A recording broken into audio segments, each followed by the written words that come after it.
Welcome to G Fun Facts Online. Today we are diving deep, specifically into the silent, crushing darkness of the Mediterranean Sea, to uncover a story that bridges the abyss of the ocean with the abyss of the cosmos. It begins on February 13, 2023. On this day, the KM3 Net Observatory, a massive grid of sensors anchored to the sea floor, detected something anomalous. It was a signal from the dark, a ghost particle.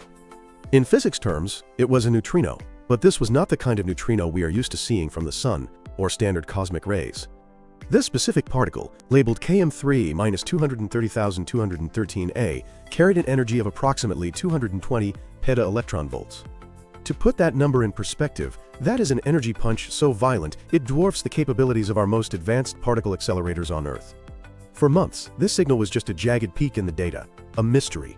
But as theoretical physicists have pored over the numbers, a chilling and majestic possibility has emerged. We didn't just see a particle. We may have witnessed the death scream of a primordial black hole. This is the story of the primordial flare. To understand why this single particle is so important, we have to rewind the clock. All the way back. We are going back to the first fraction of a second after the Big Bang. This was a time of absolute chaos. The universe was a hot, dense soup of fundamental particles, expanding rapidly. Standard cosmological models suggest that in this violent environment, quantum fluctuations rippled through space-time. In some regions, these ripples were so dense that they collapsed under their own gravity immediately. They didn't need to wait for stars to form and die. They just collapsed, right there in the infant universe. These are primordial black holes, or PBHs. Unlike the black holes we usually talk about, which are born from the supernovae of giant stars, PBHs are incredibly small. Some might have the mass of a mountain but be compressed into the size of a proton. Others might be the mass of an asteroid squeezed into a space smaller than an atom. For decades, these objects have been the dark horse of cosmology. They are a leading candidate for dark matter, that invisible scaffolding that holds galaxies together. If the universe is teeming with trillions of these microscopic singularities, they would be invisible to our telescopes. We would never see them, unless they died. This brings us to the famous paradox discovered by Stephen Hawking in 1974. We usually think of black holes as eternal prisons, where nothing escapes. But Hawking applied quantum mechanics to the event horizon and found that black holes actually glow, they emit radiation. This happens because of virtual particles popping into existence near the edge of the hole. One falls in, one escapes, and the escaping particle steals a tiny fraction of the black hole's energy. This is Hawking radiation. Here is the crucial twist that makes today's story possible. The temperature of a black hole is inversely proportional to its mass. A massive black hole is cold. But a tiny black hole is hot. As a black hole loses energy through radiation, it shrinks. As it shrinks, it gets hotter. As it gets hotter, it radiates faster. This creates a runaway feedback loop. A primordial black hole spends 13.8 billion years slowly leaking energy, drifting through the galaxy. But eventually, it reaches a critical threshold. In its final seconds, the black hole ceases to be a gravitational trap and transforms into a particle accelerator of godlike proportions. It effectively explodes. This is the primordial flare. During this final burst, the black hole converts its remaining mass into a cornucopia of every particle species in existence: photons, electrons, quarks, and neutrinos.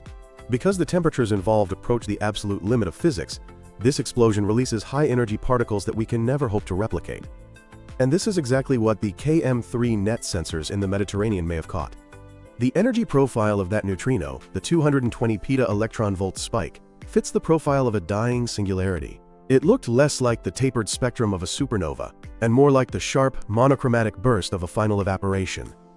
But there is a problem. A big one. This brings us to the scientific tension that has gripped the physics community. If the universe is filled with enough primordial black holes to explain dark matter, they should be exploding all the time. We should be seeing a background hum of these explosions. Specifically, the IceCube Neutrino Observatory in Antarctica has been staring at the sky for over a decade. If these flares are common, IceCube should have detected dozens of them. But IceCube has seen nothing. Its data is stubbornly silent, so we have a contradiction. KM3 Net sees a ghost particle that looks exactly like a black hole explosion, but IceCube says those explosions aren't happening. This discrepancy threatened to kill the theory entirely. Until late 2025, when a team of researchers from MIT and UMass Amherst proposed a solution that is as elegant as it is exotic. They asked a simple question.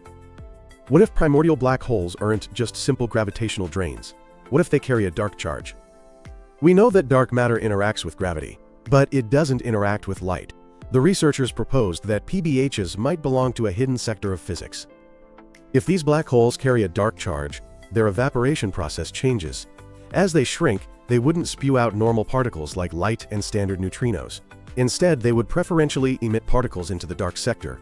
They would evaporate silently, invisible to our detectors. This explains why IceCube hasn't seen a steady stream of dying black holes. They are dying, but they are dying in the dark. However, the theory dictates that this silence can only last so long. In the very final millisecond of the black hole's life, as the singularity breaks down completely, the dark charge would discharge in a catastrophic breakdown. The silent evaporation would end in a singular, ultra-high energy spike of normal particles, including neutrinos. This model fits the data perfectly. It explains the silence observed by IceCube, because the black holes remain hidden for 99.9% of their lives. But it also explains the massive, solitary signal detected by KM3 STOR.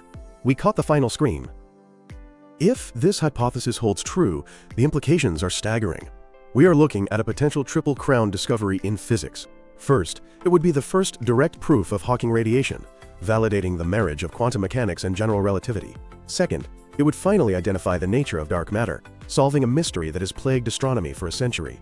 And third, it would be our first tangible evidence of a dark sector, a hidden realm of particles and forces that exist parallel to our own. The scientific community is now on high alert.